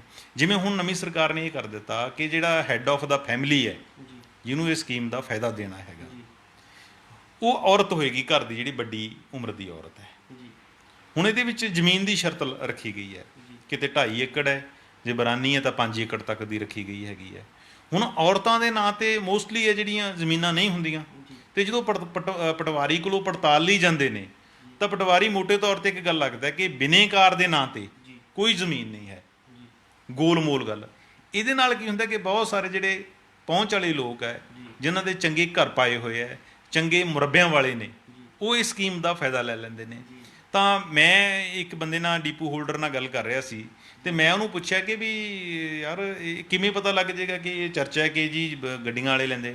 ਉਹ ਕਹਿੰਦੇ ਤੁਸੀਂ ਪੰਜਾਬ ਦੇ 17,000 ਡੀਪੂ ਨੇ, 17,500, ਤੁਸੀਂ ਕਿਸੇ ਡੀਪੂ ਤੇ ਜਦੋਂ ਰਾਸ਼ਨ ਵੰਡਿਆ ਜਾਂਦਾ ਹੋਏ ਉਦੋਂ ਚਲੇ ਜਾਇਓ। ਉਹ ਕਹਿੰਦਾ ਵੀ 65% ਲੋਕ ਗੱਡੀਆਂ ਤੇ ਆਉਂਦੇ ਨੇ। ਕੋਈ ਇਨੋਵਾ ਗੱਡੀ 'ਚ ਆ ਰਿਹਾ, ਕੋਈ ਸਕਾਰਪੀਓ 'ਚ ਆ ਰਿਹਾ, ਕੋਈ 2 ਵੀਲਰ ਤੇ ਆ ਰਿਹਾ, ਕੋਈ 4 ਵੀਲਰ ਤੇ ਆ ਰਿਹਾ। ਉਹ ਕਹਿੰਦਾ ਵੀ ਸਾਰੇ ਉਹ ਸਾਰੇ ਪਹੁੰਚ ਵਾਲੇ ਰੱਜੇ ਪੁੱਜੇ ਲੋਕ ਨੇ। ਬਾਕੀ ਗੱਲ ਇਹ ਹੈ ਵੀ ਇਹ ਗੱਲ ਹੁੰਦੀ ਹੈ ਨੀਤ ਦੀ। ਨੀਤ ਕਹਿੰਦੇ ਆ ਕਦੇ ਨਹੀਂ ਭਰਦੀ। ਤਾਂ ਮੇਰੀ ਇੱਕ ਮੋਗੇ ਜ਼ਿਲ੍ਹੇ 'ਚ ਪਿੰਡ ਹੈ ਲੰਡੇ, ਜਸਕਰਨ ਲੰਡੇ ਆ ਉੱਥੋਂ ਦਾ, ਉਹਦੇ ਪਿੱਛੇ ਇੱਕ ਮਿੰਨੀ ਕਹਾਣੀ ਲਿਖੀ ਸੀ ਨੀਤ। ਉਹਦਾ ਪਾਤਰ ਹੈ ਜਿਹੜਾ ਗੁਰਦੇਵ ਸਿੰਘ, ਉਹ ਆਪਦੀ ਕੁੜੀ ਲਈ ਕਿਤੇ ਰਿਸ਼ਤਾ ਦੇਖਣ ਜਾਂਦਾ, ਤਾਂ ਮੁੰਡੇ ਵਾਲਿਆਂ ਦੇ ਘਰ ਜਾਂਦਾ ਤਾਂ ਉਹ 25 ਏਕੜ ਦੇ ਮਾਲਕ, ਵੱਡੀ ਕੋਠੀ, 2-3 ਗੱਡੀਆਂ ਖੜੀਆਂ, ਟਰੈਕਟਰ ਟਰਾਲੀ ਹੋਰ ਸੰਦ ਸਦੇੜਾ ਖੜਾ। ਤਾਂ ਉਹਦੀ ਅਚਾਨਕ ਨਿਗਾਹ ਕੀ ਪੈਂਦੀ ਹੈ ਕਿ ਅੰਦਰ ਬਰਾਂਡੇ 'ਚ ਰੱਖੇ ਹੋਏ 4 ਗੱਟਿਆਂ ਤੇ ਪੈਂਦੀ ਹੈ। ਉਹ 4 ਗੱਟੇ ਤੇ ਲਿਆ ਕਿ ਪੰਜਾਬ ਦੀ ਜਿਹੜੀ ਆਟਾ ਦਾਲ ਸਕੀਮ ਵਾਲੇ, ਉਹਨਾਂ 'ਚ ਕਣਕ 2 ਰੁਪਏ ਕਿਲੋ ਵਾਲੀ। ਤਾਂ ਉਹ ਜਿਹੜੇ ਵਿਚੋਲਿਆਂ ਨਾਲ ਗਿਆ ਹੁੰਦਾ ਉਹਨਾਂ ਨੂੰ ਇਸ਼ਾਰਾ ਕਰਕੇ ਉਹ ਉੱਥੋਂ ਉੱਠ ਆਉਂਦਾ। ਤੇ ਜਦੋਂ ਵਿਚੋਲਿਆਂ ਦੇ ਘਰੇ ਜਾਂਦਾ ਹੈ ਤਾਂ ਵਿਚੋਲੇ ਉਹਨੂੰ ਜਾਣ ਤੋਂ ਪਹਿਲਾਂ ਪੁੱਛਦੇ ਵੀ ਕਿਵੇਂ ਆਪਾਂ ਰਿਸ਼ਤਾ ਫਿਰ ਇਹਨੂੰ ਕੀ ਸਮਝੀਏ। ਉਹ ਕਹਿੰਦੇ ਵੀ ਮੇਰੇ ਬੰਨਿਓ ਤਾਂ ਜਵਾਬ ਹੀ ਸਮਝੋ। ਹੁਣ ਉਹ ਕਹਿੰਦੇ ਕਾਰਨ ਕੀ ਹੈ? ਉਹ ਕਹਿੰਦਾ ਵੀ ਦੇਖੋ ਜਿਹੜੀ ਗਰੀਬੀ ਹੈ ਉਹ ਤਾਂ ਮਿਹਨਤ ਨਾਲ ਨਿਕਲ ਜੂਗੀ, ਪਰ ਜਿਹੜੀ ਨੀਤ ਦੀ ਗਰੀਬੀ ਹੈ ਕਿ ਨਾ, ਉਹ ਨਹੀਂ ਕਦੇ ਨਿਕਲ ਸਕਦੀ। ਸੋ ਮੈਂ ਇਹ ਨੀਤਾਂ ਦੀਆਂ ਗੱਲਾਂ ਹੈਗੀਆਂ ਨੇ। ਲੋਕਾਂ ਨੂੰ ਆਪ ਹੀ ਚਾਹੀਦਾ ਕਿ ਇੱਦਾਂ ਨਾ ਕਰੇ। ਬਲਕਿ ਮੈਨੂੰ ਅੱਜ ਇੱਕ ਕਿਸੇ ਮੇਰੇ ਮਿੱਤਰ ਦਾ ਫੋਨ ਆਇਆ, ਕੋਈ ਆਰਟੀਕਲ ਲਿਖ ਰਿਹਾ ਸੀ, ਮੈਨੂੰ ਪੁੱਛ ਰਿਹਾ ਸੀ ਕਿ ਤੁਸੀਂ ਇੱਕ ਵਾਰੀ ਖਬਰ ਲਾਈ ਸੀ ਕਿ ਬੀਬਾ ਹਰਸਿਮਰਤ ਕੋਲੇ ਬੜੇ ਗਹਿਣੇ ਨੇ। ਤਾਂ ਮੈਂ ਉਹਨੂੰ ਕਿਹਾ, ਮੈਂ ਕਿਹਾ ਵੀ ਇੰਨੇ ਗਹਿਣੇ ਨੇ ਵੀ ਉਹਨੇ ਤਾਂ ਕਿਸੇ ਗਰੀਬ ਦੇ ਜਿਹੜੇ ਪੀਪੇ 'ਚ ਆਟਾ ਨਹੀਂ ਹੁੰਦਾ। ਤੇ ਅੱਜ ਜੀ ਤੁਹਾਨੂੰ ਵੀ ਮੈਂ ਤਾਂ ਆਪਣੇ ਦਰਸ਼ਕਾਂ ਨਾਲ ਵੀ ਇਹ ਗੱਲ ਸਾਂਝੀ ਕਰਨਾ ਚਾਹੁੰਦਾ ਕਿ ਸਾਡੇ ਜਿਹੜੇ ਸੈਂਟਰ ਵਜ਼ੀਰ ਹੈ ਹਰਸਿਮਰਤ ਕੌਰ ਬਾਦਲ, ਉਹਨਾਂ ਕੋਲ 7 ਕਰੋੜ ਦੇ ਗਹਿਣੇ ਨੇ, ਤੇ ਹਿਮਾ ਮਾਲਨੀ ਕੋਲ 3.5 ਕਰੋੜ ਦੇ ਨੇ। ਸੋ ਇਹ ਤਾਂ ਆਤਿਸ਼ ਨੀਤਾਂ ਦੀਆਂ ਗੱਲਾਂ ਨੇ, ਤੇ ਨੀਤਾਂ ਨੂੰ ਹੀ ਮੁਰਾਦਾਂ ਹੁੰਦੀਆਂ ਨੇ। ਇਹ ਤਾਂ ਰਹੀ ਚਰਨਜੀਤ ਜੀ ਨੀਤਾਂ ਦੀਆਂ ਗੱਲਾਂ। ਹੁਣ ਜੇ ਆਪਾਂ ਗੱਲ ਕਰੀਏ ਵੀ ਕਿ ਇਹ ਸਮਾਰਟ ਰਾਸ਼ਨ ਕਾਰਡ ਦੀ, ਇਸ ਨੂੰ ਸਕੀਮ ਨੂੰ ਹੁਣ ਸਮਾਰਟ ਰਾਸ਼ਨ ਕਾਰਡ ਸਕੀਮ ਕਿਹਾ ਜਾਂਦਾ, ਜਦ ਕਿ ਸ਼੍ਰੋਮਣੀ ਅਕਾਲੀ ਦਲ ਨੇ ਆਪਣੀ ਸਰਕਾਰ ਸਮੇਂ ਜਿਹੜਾ ਸੀਗਾ ਆਟਾ ਦਾਲ ਸਕੀਮ ਦਾ ਬਹੁਤ ਵੱਡੇ ਪੱਧਰ 'ਤੇ ਪ੍ਰਚਾਰ ਕੀਤਾ ਸੀਗਾ। ਅਸੀਂ ਜਾਣਨਾ ਚਾਹਾਂਗੇ ਵੀ ਕਿ ਇਹ ਦੋਨੋਂ ਸਕੀਮਾਂ 'ਚ ਵਖਰੇਵਾਂ ਕੀ ਆ। ਆਤਿਸ਼, ਪਹਿਲੀ ਗੱਲ ਤਾਂ ਇਹ ਵੀ ਬਖਰੇਵਾਂ ਕੋਈ ਨਹੀਂ ਜੀ, ਫਿਰ ਨਾਮ ਅੱਡ ਕਿਉਂ ਰੱਖਿਆ? ਹਾਂ, ਉਹਦਾ ਵੀ ਆਪਾਂ ਖੁਲਾਸਾ ਕਰਾਂਗੇ, ਪਰ ਮੈਂ ਉਹ ਤੋਂ ਪਹਿਲਾਂ ਇੱਕ ਗੱਲ ਕਰਨੀ ਚਾਹੁੰਦਾ। ਸਾਡੇ ਇੱਕ ਮਾਲਵੇ ਦਾ ਹੈਗਾ ਨਾ, ਗਿੱਦੜਵੇਹ ਤੋਂ, ਇਨਕਲਾਬੀ ਗੀਤਕਾਰ ਹੈ, ਤੁਸੀਂ ਵੀ ਸ਼ਾਇਦ ਜਾਣੂ ਹੋਵੋ, ਸਾਡੇ ਦਰਸ਼ਕ ਤਾਂ ਚੰਗੀ ਤਰ੍ਹਾਂ ਜਾਣਦੇ ਨੇ, ਜਗਸੀਰ ਜੀ ਦਾ। ਉਹਨੇ 7-8 ਸਾਲ ਪਹਿਲਾਂ ਇੱਕ ਬੋਲੀ ਲਿਖੀ ਸੀਗੀ ਕਿ 65 ਸਾਲ ਦੀ ਆਜ਼ਾਦੀ ਹੋਈ, ਆਟਾ ਦਾਲ ਫੇਰੇ ਵੰਡਦੀ। ਤਾਂ ਅਸੀਂ ਆਜ਼ਾਦੀ ਦੇ ਇੰਨੇ ਵਰ੍ਹਿਆਂ ਬਾਅਦ ਵੀ ਲੋਕਾਂ ਨੂੰ ਆਟਾ ਦਾਲ ਤੇ ਲਾਇਆ ਹੋਇਆ ਹੈ। ਅਸਲ 'ਚ ਜਦੋਂ ਗੱਠਜੋੜ ਦੀ ਸਰਕਾਰ ਬਣੀ ਸੀਗੀ 2007 ਦੇ ਵਿੱਚ, ਤਾਂ ਉਦੋਂ ਇਹ ਸਕੀਮ ਦਾ ਅਗਸਤ 2007 ਦੇ ਵਿੱਚ ਜਿਹੜੇ ਉਸ ਟਾਈਮ ਦੇ ਚੀਫ ਮਿਨਿਸਟਰ ਸਰਦਾਰ ਪ੍ਰਕਾਸ਼ ਸਿੰਘ ਬਾਦਲ, ਉਹਨਾਂ ਨੇ ਸਕੀਮ ਸ਼ੁਰੂ ਕੀਤੀ ਸੀ ਜਿਹਨੂੰ ਆਟਾ ਦਾਲ ਦਾ ਨਾਮ ਦਿੱਤਾ ਗਿਆ ਸੀ। ਉਹ ਸਕੀਮ ਚੱਲਦੀ ਰਹੀ, ਉਹਦਾ ਵੀ ਆਪਾਂ ਇੱਕ ਵੱਖਰੇ ਤੌਰ ਤੇ ਇੱਕ ਵਾਈਡਨ ਐਂਗਲ ਤੋਂ ਦੇਖਾਂਗੇ ਉਸ ਸਕੀਮ ਨੂੰ ਵੀ। ਪਰ 2013 'ਚ ਜਾ ਕੇ ਜਦੋਂ ਇਹ ਐਕਟ ਬਣ ਗਿਆ ਸੀ, NFSA ਐਕਟ ਹੈ, ਤਾਂ ਉਦੋਂ ਸਾਰਾ ਜਿਹੜਾ ਅਨਾਜ ਹੈ, ਜਿੰਨੀ ਵੀ ਕਣਕ ਆਉਂਦੀ ਹੈ, ਵੀ ਪੰਜਾਬ ਦੇ ਵਿੱਚ ਸਾਲ ਦੇ ਵਿੱਚ 8 ਲੱਖ ਮੀਟ੍ਰਿਕ ਟਨ ਹੈ ਜਿਹੜੀ, ਉਹ ਇਸ ਵੇਲੇ ਕਣਕ ਆਉਂਦੀ ਹੈਗੀ ਹੈ 2 ਕਿਸ਼ਤਾਂ ਦੇ ਵਿੱਚ 4-4 ਲੱਖ ਦੀਆਂ। ਤਾਂ ਉਹ ਸਾਰੀ ਸੈਂਟਰ ਗੌਰਮੈਂਟ ਦੀ ਹੁੰਦੀ ਹੈ। ਜਿੰਨਾ ਟਾਈਮ ਤਾਂ ਉਹ ਨਹੀਂ ਸੀ ਐਕਟ ਬਣਿਆ, ਉਹਨਾਂ ਟਾਈਮ ਤਾਂ ਸਟੇਟ ਗੌਰਮੈਂਟ ਦਿੰਦੀ ਰਹੀ। ਉਦੋਂ ਬਾਅਦ ਅਕਾਲੀ ਦਲ ਦੀ ਸਰਕਾਰ ਜਿੰਨੇ ਟਾਈਮ ਰਹੀ, 5-6 ਸਾਲ, ਤਾਂ ਉਹਨਾਂ ਨੇ ਵੀ ਪੰਜਾਬ ਦੇ ਵਿੱਚ ਇਹਨੂੰ ਆਟਾ ਦਾਲ ਸਕੀਮ ਦਾ ਨਾਮ ਦਿੱਤਾ ਸੀ। ਪਰ ਉਹ ਪੈਸਾ ਸੀ ਜਿਹੜਾ ਅਨਾਜ ਸੀ, ਉਹ ਸੈਂਟਰ ਗੌਰਮੈਂਟ ਦਾ ਸੀ। ਤਾਂ ਬੇਸਿਕ ਫਰਕ ਹੈ ਜਿਹੜਾ ਹੁਣ ਇਸ ਟਾਈਮ ਜਾਂ ਆਟਾ ਦਾਲ 5 ਸਾਲ ਪਹਿਲਾਂ ਵਾਲੀ ਆਟਾ ਦਾਲ ਦਾ ਜਾਂ ਹੁਣ ਸਮਾਰਟ ਕਾਰਡ ਦਾ ਕੋਈ ਫਰਕ ਨਹੀਂ। ਤਾਂ ਇਹਨਾਂ ਨੇ ਉਹਨਾਂ ਦਾ ਨਾਮ ਹਟਾਉਣ ਦੇ ਲਈ ਆਟਾ ਦਾਲ, ਕਿਉਂਕਿ ਆਟਾ ਦਾਲ ਤਾਂ ਬਣ ਹੀ ਨਹੀਂ ਸਕਦੀ ਸੀ, ਸੈਂਟਰ ਦੀ ਸਕੀਮ ਸੀ, ਉਹਨਾਂ ਨੇ ਆਪਣੀਆਂ ਤਸਵੀਰਾਂ ਲਾਈਆਂ ਹੋਈਆਂ ਸੀ, ਤਾਂ ਇਹਨਾਂ ਨੇ ਉਹਨਾਂ ਨਾਂ ਦਿੱਤਾ ਸਮਾਰਟ ਕਾਰਡ, ਰਾਸ਼ਨ ਕਾਰਡ ਦਿੱਤਾ। ਤਾਂ ਮੈਂ ਤੁਹਾਡੇ ਕੋਲੇ ਇੱਕ ਗੱਲ ਆਪਣੇ ਦਰਸ਼ਕਾਂ ਨਾਲ ਸਾਂਝੀ ਕਰਨਾ ਜ਼ਰੂਰੀ ਸਮਝਦਾ, ਤਾਂ ਕਿ ਇੱਕ ਪਰਦੇ ਪਿੱਛੇ ਜਿਹੜਾ ਸੱਚ ਹੁੰਦਾ ਹੈ ਉਹ ਲੋਕਾਂ ਦੇ ਸਾਹਮਣੇ ਆ ਸਕੇ। ਤਾਂ ਆਟਾ ਦਾਲ ਸਕੀਮ ਦੇ ਵਿੱਚ ਬੜਾ ਪ੍ਰਚਾਰ ਕੀਤਾ ਗਿਆ। ਆਟਾ ਦਾਲ ਸਕੀਮ ਦੇ ਵਿੱਚ ਜਿਹੜੀ ਪਿਛਲੀ ਸਰਕਾਰ ਨੇ ਵੋਟਾਂ ਵੀ 2 ਵਾਰੀ ਲਈਆਂ। ਤਾਂ ਮੈਂ ਇੱਕ ਮੋਟਾ ਜਿਹੜਾ ਆਈਡੀਆ ਕੱਢਿਆ ਕਿ 2007 ਤੋਂ ਲੈ ਕੇ ਜਦੋਂ ਤੱਕ ਇਹਨਾਂ ਨੇ ਦਿੱਤੇ 2016 ਤੱਕ ਤਕਰੀਬਨ 2500 ਕਰੋੜ ਰੁਪਇਆ ਆਟਾ ਦਾਲ ਸਕੀਮ ਤੇ ਖਰਚ ਆਇਆ ਸਟੇਟ ਗਵਰਨਮੈਂਟ ਦਾ। 2500 ਕਰੋੜ ਦੇ ਵਿੱਚੋਂ ਜਿਹੜਾ 750 ਕਰੋੜ ਰੁਪਈਆ ਉਹ ਸਰਕਾਰ ਨੇ ਖਜ਼ਾਨੇ 'ਚੋਂ ਖਰਚ ਕੀਤਾ। ਬਾਕੀ ਸੀ ਜਿਹੜਾ 1850 ਕਰੋੜ ਦੇ ਆਸ-ਪਾਸ, ਉਹ ਸਾਰਾ ਕਰਜ਼ਾ ਚੁੱਕਿਆ ਗਿਆ ਸੀ। ਉਸ ਕਰਜ਼ੇ ਦਾ ਅੱਜ ਵੀ ਹਰ ਮਹੀਨੇ 17 ਕਰੋੜ ਰੁਪਈਆ ਭਰਨਾ ਪੈਂਦਾ ਹੈ। ਆਟਾ ਦਾਲ ਨੇ ਸਭ ਤੋਂ ਵੱਧ ਜੇ ਕਿਸੇ ਅਦਾਰੇ ਨੂੰ ਖੋਖਲਾ ਕੀਤਾ ਹੈ, ਉਹ ਹੈ ਪਨਸਪ, ਜਿਹਨੂੰ ਨੋਡਲ ਏਜੰਸੀ ਬਣਾਇਆ ਸੀ। ਪਨਸਪ ਨੇ ਇੱਧਰੋਂ ਉੱਧਰੋਂ ਸਾਰੇ, ਕੋਈ ਬੈਂਕ ਨਹੀਂ ਛੱਡਿਆ। ਪਿਛਲੇ ਟਾਈਮ ਤਾਂ ਪਨਸਪ ਨੂੰ ਕਰਜ਼ਾ ਦੇਣਾ ਬੰਦ ਕਰ ਦਿੱਤਾ ਸੀਗਾ। 1150 ਕਰੋੜ ਰੁਪਈਆ ਪਨਸਪ ਨੇ ਆਟਾ ਦਾਲ ਸਕੀਮ ਦੇ ਵਿੱਚ ਲਾਤਾ ਸੀ, ਮੁੜ ਕੇ ਸਰਕਾਰ ਨੇ ਦਿੱਤਾ ਨਹੀਂ। ਤੇ ਇਵੇਂ ਜਿਵੇਂ ਮਾਰਕਫੈਡ ਅਦਾਰਾ ਹੈ, 331 ਕਰੋੜ ਰੁਪਈਆ ਮਾਰਕਫੈਡ ਦਾ ਲੱਗਿਆ ਹੋਇਆ, ਵੇਅਰ ਹਾਊਸ ਦਾ 141 ਕਰੋੜ ਲੱਗਿਆ ਹੋਇਆ, ਪੰਜਾਬ ਐਗਰੋ ਦੇ 250 ਦੇ ਕਰੋੜ ਦੇ ਲੱਗਿਆ ਹੋਇਆ। ਤਾਂ ਇਹ ਸਾਰੇ ਅਦਾਰੇ ਆ ਜਿਹੜੇ, ਇਹ ਆਟਾ ਦਾਲ ਸਕੀਮ ਨੇ ਇੱਕ ਤਰ੍ਹਾਂ ਦੇ ਮਲੰਗ ਕਰਤੇ, ਇਹਦੇ ਵਿੱਚੋਂ ਨਿਕਲਿਆ ਕੁਝ ਨਹੀਂ ਹੈਗਾ। ਤਾਂ ਹੁਣ ਸਟੇਟ ਗਵਰਨਮੈਂਟ, ਕਿਉਂਕਿ ਹੁਣ ਤਾਂ ਮਸਲਾ ਹੀ ਹੱਲ ਹੋ ਗਿਆ। ਪਹਿਲਾਂ ਆਟਾ ਦਾਲ ਕਹਿੰਦੇ, ਦਾਲ ਤਾਂ ਦਿੰਦੇ ਹੀ ਨਹੀਂ ਸੀ ਉਦੋਂ, ਠੀਕ ਹੈ, ਪਰ ਇਹ ਦਾਲ 'ਚ ਹਮੇਸ਼ਾ ਹੀ ਕੁਝ ਨਾ ਕੁਝ ਜਿਹੜਾ ਹੈਗਾ ਉਹ ਕਾਲਾ ਰਿਹਾ। ਤਾਂ ਹੁਣ ਜਿਹੜਾ ਇਹਨੂੰ ਸਮਾਰਟ ਰਾਸ਼ਨ ਕਾਰਡ ਸਕੀਮ ਦੇ ਤਹਿਤ ਅਸੀਂ ਦੇ ਰਹੇ ਹਾਂ। ਬੇਸਿਕ ਫਰਕ ਕੋਈ ਨਹੀਂ, ਸਿਰਫ ਫੋਟੋ ਦਾ ਫਰਕ ਕਹਿ ਸਕਦੇ ਹਾਂ ਆਪਾਂ। ਜੇ ਫੋਟੋ ਦੀ ਗੱਲ ਕਰੀਏ, ਹੁਣ ਤੁਸੀਂ ਗੱਲ ਕਰੀ ਆ ਲੋਕਾਂ ਦੇ ਪੈਸੇ ਨਾਲ ਲੋਕਾਂ ਨੂੰ ਸਹੂਲਤਾਂ ਦਿੱਤੀਆਂ ਜਾ ਰਹੀਆਂ। ਫਿਰ ਇਹ ਸਰਕਾਰਾਂ, ਚਾਹੇ ਅਕਾਲੀ ਦਲ ਦੀ ਸਰਕਾਰ 'ਚ ਬਾਦਲਾਂ ਦੀ ਫੋਟੋ ਕਹਿ ਲਓ, ਚਾਹੇ ਹੁਣ ਕੈਪਟਨ ਸਰਕਾਰ 'ਚ ਕੈਪਟਨ ਸਾਹਿਬ ਦੀ ਫੋਟੋ ਕਹਿ ਲਓ, ਵੀ ਕਿ ਲੋਕਾਂ ਦੇ ਪੈਸਿਆਂ ਨਾਲ ਲੋਕਾਂ ਨੂੰ ਦਿੱਤੀ ਜਾਣ ਵਾਲੀ ਸਹੂਲਤਾਂ 'ਤੇ ਇਹ ਰਾਜਨੀਤਿਕ ਆਪਣੀਆਂ ਤਸਵੀਰਾਂ ਲਾ ਕੇ ਆਪਣੇ ਨਿਸ਼ਾਨ ਲਾ ਲੈਣੇ, ਵੀ ਕਿ ਸਾਡੀ ਪਾਰਟੀ ਵੱਲੋਂ ਇਹ ਲੋਕਾਂ ਨੂੰ ਸਹੂਲਤ ਦਿੱਤੀ ਜਾ ਰਹੀ ਹੈ। ਇਸ ਨੂੰ ਕਿਵੇਂ ਦੇਖਿਆ ਜਾ ਸਕਦਾ? ਅਸਲ 'ਚ ਤਾਂ ਇਹ ਹੈਗਾ ਕਿ ਇਹ ਜਿਵੇਂ ਤੁਸੀਂ ਕਿਹਾ ਹੈਗਾ, ਇਹ ਟੈਕਸ ਪੇਅਰ ਦਾ ਪੈਸਾ ਹੈਗਾ, ਉਹਨਾਂ ਦੀ ਖੂਨ ਪਸੀਨੇ ਦੀ ਕਮਾਈ ਦਾ ਪੈਸਾ ਹੈ, ਜਿਹਦੀ ਕਿਸੇ ਵੀ ਰੂਪ ਦੇ ਵਿੱਚ ਦੁਰਵਰਤੋਂ ਨਹੀਂ ਹੋਣੀ ਚਾਹੀਦੀ। ਪਰ ਸਾਡੀਆਂ ਜਿਹੜੇ ਪੋਲੀਟੀਸ਼ੀਅਨ ਹੈ, ਇਹ ਕਦੇ ਬਾਜ ਨਹੀਂ ਆ ਸਕਦੇ। ਹੁਣ ਤੁਸੀਂ ਦੇਖੋ, ਜਿਹੜੇ ਕੱਲ ਸਮਾਰਟ ਕਾਰਡ ਹੈ, ਇਹਨਾਂ 'ਤੇ ਕੈਪਟਨ ਅਮਰਿੰਦਰ ਸਿੰਘ ਦੀ ਫੋਟੋ ਲੱਗੀ ਹੋਈ ਹੈ। ਸਾਨੂੰ ਕੋਈ ਇਤਰਾਜ਼ ਨਹੀਂ, ਲਾ ਲੈਣ। ਜੇ ਉਹਨਾਂ ਨੇ ਆਪਦੇ ਕੋਲੋਂ ਦਿੱਤਾ ਪਹਿਲਾਂ ਲਾ ਲੈਣ, ਸਾਨੂੰ ਕੀ ਹੈ। ਪਰ ਚੰਗਾ ਹੁੰਦਾ ਕਿ ਜਿਵੇਂ ਬਾਕੀ ਸਟੇਟਾਂ ਦੇ ਵਿੱਚ ਆਤਿਸ਼ ਕੀ ਹੋਇਆ, ਜਿੰਨੇ ਦੀ ਮੈਂ ਸਮਾਰਟ ਰਾਸ਼ਨ ਕਾਰਡ ਦੇਖਿਆ ATM ਦੇ ਰੂਪ ਦੇ ਵਿੱਚ, ਸਾਰਿਆਂ ਤੇ ਬੈਨੀਫੀਸ਼ੀਅਰੀ ਦੀ ਤਸਵੀਰ ਲੱਗੀ ਹੋਈ ਹੈ। ਉੱਥੋਂ ਦੀ ਸਟੇਟ ਦਾ ਜਿਹੜਾ ਲੋਗੋ ਹੈਗਾ, ਸਰਕਾਰੀ ਲੋਗੋ ਆ, ਉਹ ਲੱਗਿਆ ਹੋਇਆ। ਹੁਣ ਸਾਡੇ ਜੇ ਉਹ ਫੋਟੋ ਦੀ ਥਾਂ ਉਹ ਲੋਗੋ ਲੱਗਿਆ ਹੁੰਦਾ, ਅਸਲ 'ਚ ਕੀ ਅਸੀਂ ਇੱਕ ਝੋਲਾ ਦੇਣਾ ਹੁੰਦਾ ਸਾਡੇ ਜਿਹੜੇ ਬੈਨੀਫੀਸ਼ੀਅਰੀ ਹੈ। ਅਨਪੜ੍ਹ ਲੋਕ ਨੇ ਵਿਚਾਰੇ, ਉਹਨਾਂ ਦੇਖਣਗੇ ਕਾਰਡ, ਉਹਨੂੰ ਲੱਗੇ ਕਿ ਕੈਪਟਨ ਅਮਰਿੰਦਰ ਸਿੰਘ, ਲਓ ਜੀ ਹੁਣ ਸਾਡਾ ਮਾਈ ਬਾਪ ਹੀ ਕੈਪਟਨ ਅਮਰਿੰਦਰ ਸਿੰਘ ਹੈ, ਪਰ ਪੈਸਾ ਕਿੱਥੋਂ ਆ ਰਿਹਾ ਇਹ ਤਾਂ ਉਹਨਾਂ ਨੂੰ ਨਹੀਂ ਪਤਾ ਨਾ। ਤਾਂ ਬਾਦਲਾਂ ਨੇ ਵੀ ਇੱਦਾਂ ਹੀ ਕੀਤਾ ਸੀਗਾ ਕਿ ਬੋਰੀਆਂ ਦੇ ਉੱਪਰ ਵੀ ਫੋਟੋ, ਕਾਰਡਾਂ ਦੇ ਉੱਪਰ ਵੀ ਫੋਟੋ। ਤਾਂ ਉਹ ਜਿਹੜੀ ਸਾਡੀ ਐਕਟ ਹੈਗਾ ਨਾ, NFS ਹੈ ਜਿਹਦੀ ਆਪਾਂ ਗੱਲ ਕਰਦੇ ਹਾਂ, ਉਹਦੇ ਵਿੱਚ ਦੇਖੋ ਕਲੀਅਰ ਕੱਟ ਤਾਂ ਕੋਈ ਨਹੀਂ ਲਿਖਿਆ ਗਿਆ, ਪਰ ਫਿਰ ਵੀ ਉਹਨਾਂ ਨੇ ਕਿਤੇ ਅਲਾਓ ਨਹੀਂ ਕੀਤਾ ਗਿਆ ਕਿ ਇਸ ਦੇ ਉੱਪਰ ਕਿਹੜਾ ਲੋਗੋ ਲੱਗੇਗਾ, ਕਿਹੜੀ ਫੋਟੋ ਲੱਗੇਗੀ। ਪਰ ਇਹ ਕਿਸੇ ਨਾ ਕਿਸੇ ਰੂਪ ਦੇ ਵਿੱਚ ਇੱਕ ਤਰ੍ਹਾਂ ਦੀ ਵਾਇਓਲੇਸ਼ਨ ਬਣ ਜਾਂਦੀ ਹੈ, ਕਿਉਂਕਿ ਅਸੀਂ ਉਸ ਦੇ ਉੱਪਰ ਇੱਕ ਤਰ੍ਹਾਂ ਦਾ ਜਿਹੜਾ ਪੋਲੀਟੀਕਲ ਲੇਪ ਹੈ ਜਿਹੜਾ ਉਹ ਚਾੜ ਦਿੰਦੇ ਹਾਂ। ਜੀ ਜੀ।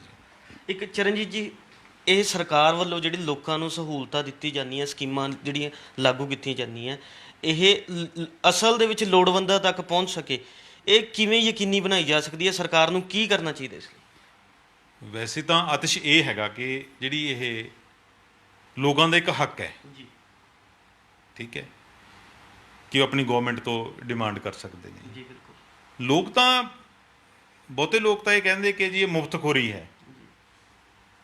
ਉਹ ਕਹਿੰਦੇ ਠੀਕ ਹੈ ਜੀ, ਮੁਫਤਖੋਰੀ ਬੰਦ ਕਰੋ, ਸਾਨੂੰ ਤੁਸੀਂ ਇੱਦਾਂ ਕਰੋ, ਜ਼ਮੀਨਾਂ ਦਿਓ, ਜਿਹੜੇ ਜ਼ਮੀਨ ਮਤਲਬ ਲੈਂਡਲੈਸ ਲੋਕ ਹੈ, ਸਾਨੂੰ ਨੌਕਰੀਆਂ ਦਿਓ, ਸਾਨੂੰ ਰੁਜ਼ਗਾਰ ਦਿਓ। ਚਾਹੀਦਾ ਵੀ ਇਹ ਹੈ ਕਿ ਗਵਰਨਮੈਂਟ ਉਹਨਾਂ ਨੂੰ ਆਪਣੇ ਪੰਜੇ ਚੋਂ ਬਾਹਰ ਕੱਢੇ। ਇਹਨਾਂ ਨੂੰ ਇਹ ਲੱਗਦਾ ਕਿ ਇਹਨਾਂ ਨੂੰ ਜੇ ਪੈਰਾਂ ਸਿਰ ਕਰਾਂਗੇ ਤਾਂ ਸਾਡਾ ਜਿਹੜਾ ਵੋਟ ਤੰਤਰ ਹੈ ਉਹ ਹਿਲਦਾ ਹੈਗਾ। ਸੋ ਚਾਹੀਦਾ ਇਹ ਹੈਗਾ ਕਿ ਜਿਹੜੇ ਲੋੜਵੰਦ ਲੋਕ ਹੈ, ਹੁਣ ਹੁੰਦਾ ਕੀ ਹੈ ਕਿ ਕਈ ਵਾਰੀ ਕੀ ਹੁੰਦਾ ਕਿ ਜਿਵੇਂ ਹੁਣ ਇਹਨਾਂ ਨੇ 35 ਲੱਖ ਕਾਰਡ ਹੈ ਜਿਹੜਾ ਪੁਰਾਣਾ ਆਟਾ ਦਾਲ ਵਾਲਾ, ਉਹ ਕੱਟਤਾ, ਨਵੇਂ ਸਿਰੋਂ ਫਾਰਮ ਭਰਾਏ ਇਹਨਾਂ ਨੇ।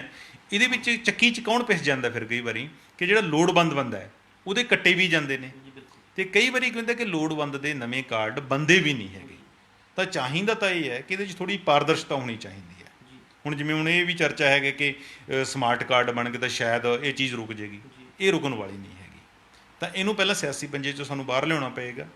ਸਰਪੰਚਾਂ ਦੇ ਘਰਾਂ 'ਚੋਂ ਸਾਨੂੰ ਜਿਹੜੀ ਆਟਾ ਦਾਲ ਇਹ ਸਕੀਮ ਹੈ ਅਨਾਜ ਵਾਲੀ, ਇਹਨੂੰ ਉਹਨਾਂ ਦੇ ਘਰਾਂ 'ਚੋਂ ਬਾਹਰ ਲੈ ਕੇ ਆਉਣਾ, ਸੱਥਾਂ 'ਚ ਲੈ ਕੇ ਆਉਣਾ ਪਏਗਾ। ਸਾਨੂੰ ਜਿਹੜੇ ਗੁਰੂ ਘਰਾਂ 'ਚ ਹੋਕੇ ਦਿਵਾਉਣੇ ਪੈਣਗੇ ਕਿ ਜੇ ਅਸੀਂ ਆਹ ਸਕੀਮ ਹੈ ਪਾਰਦਰਸ਼ਤਾ ਉਹ 'ਚ ਲਿਆਉਂਗੇ ਤਾਂ ਕਿ ਲੋੜਵੰਦ ਦਾ ਕਿਸੇ ਦਾ ਹੱਕ ਨਾ ਮਰੇ। ਔਰ ਜਿਹੜੇ ਦੂਸਰੇ ਲੈ ਰਹੇ ਨੇ, ਸਕਾਰਪੀਓ ਵਾਲੇ ਲੈ ਰਹੇ ਨੇ, ਏਸੀਆਂ ਵਾਲੇ ਲੈ ਰਹੇ ਨੇ, ਤਾਂ ਹੀ ਇਹ ਜਿਹੜੀ ਲੀਕੇਜ ਹੈ ਉਹ ਬੰਦ ਹੋ ਸਕਦੀ ਹੈ। ਕਿਉਂਕਿ ਬਹੁਤ ਵੱਡੀ ਰਸ ਪੂਰਾ ਜਿਹੜਾ ਦੇਸ਼ ਹੈ ਸਾਡਾ, ਉਹ 17,000 ਕਰੋੜ ਰੁਪਈਆ ਜਿਹੜਾ ਹੈਗਾ ਇਸ ਸਕੀਮ 'ਤੇ ਖਰਚ ਕਰਦਾ ਹੈ, ਤਾਂ ਉਹ ਲੋਕਾਂ ਦੀ ਜੇਬ 'ਚੋਂ ਹੀ ਜਾਂਦਾ ਹੈ। ਤਾਂ ਆਤਿਸ਼, ਮੈਂ ਤਾਂ ਆਪਣੇ ਇਸ ਸਕੀਮ ਦੀ ਬਾਬਤ ਜਾਂ ਦੂਸਰੀਆਂ ਸਕੀਮਾਂ ਦੀ ਬਾਬਤ ਆਪਣੇ ਪੰਜਾਬ ਵਾਸੀਆਂ ਨੂੰ ਇਹੀ ਅਪੀਲ ਕਰ ਸਕਦਾ ਹਾਂ ਵੀ ਜੇ ਸੁਪਨੇ ਸੱਚ ਕਰਨੇ ਹੋ, ਜੇ ਆਪਣੇ ਖੁਆਬ ਹੈ ਜਿਹੜੇ ਉਹ ਸੱਚ ਕਰਨੇ ਨੇ, ਤਾਂ ਉਹਦੇ ਲਈ ਜ਼ਰੂਰੀ ਹੁੰਦਾ ਕਿ ਲੋੜੋਂ ਵੱਧ ਹੈ ਜਿਹੜਾ ਉਹ ਸੁੱਤਾ ਨਾ ਜਾਵੇ। ਸੋ ਆਪਾਂ ਨੂੰ ਹੁਣ ਸੁਸਤੀ ਭੰਨਣ ਦੀ ਲੋੜ ਹੈ, ਜਾਗਣ ਦੀ ਲੋੜ ਹੈ, ਤਾਂ ਕਿ ਇਹ ਸਕੀਮਾਂ ਜਿਹੜੀਆਂ ਉਹ ਲੋੜਵੰਦਾਂ ਤੱਕ ਪਹੁੰਚਣ ਔਰ ਇਹਨਾਂ ਸਕੀਮਾਂ ਦੀ ਕਿਸੇ ਰੂਪ ਦੇ ਵਿੱਚ ਜਿਹੜੀ ਦੁਰਵਰਤੋਂ ਨਾ ਹੋਵੇ। ਇਹ ਸਨ ਪੰਜਾਬੀ ਟ੍ਰਿਬਿਊਨ ਦੇ ਸੀਨੀਅਰ ਪੱਤਰਕਾਰ ਸ਼੍ਰੀ ਚਰਨਜੀਤ ਸਿੰਘ ਭੁੱਲਰ ਸਾਹਿਬ, ਜਿਨ੍ਹਾਂ ਨੇ ਸਮਾਰਟ ਰਾਸ਼ਨ ਕਾਰਡ ਸਕੀਮ ਬਾਰੇ ਆਪਣੇ ਵਿਚਾਰ ਜਿਹੜੇ ਕਿ ਸਾਂਝੇ ਕੀਤੇ। ਕੱਲ੍ਹ ਨੂੰ ਇਸੇ ਸਮੇਂ ਫਿਰ ਮਿਲਾਂਗੇ ਪ੍ਰੋਗਰਾਮ ਵੇਲੇ ਦੀ ਗੱਲ ਵਿੱਚ। ਧੰਨਵਾਦ।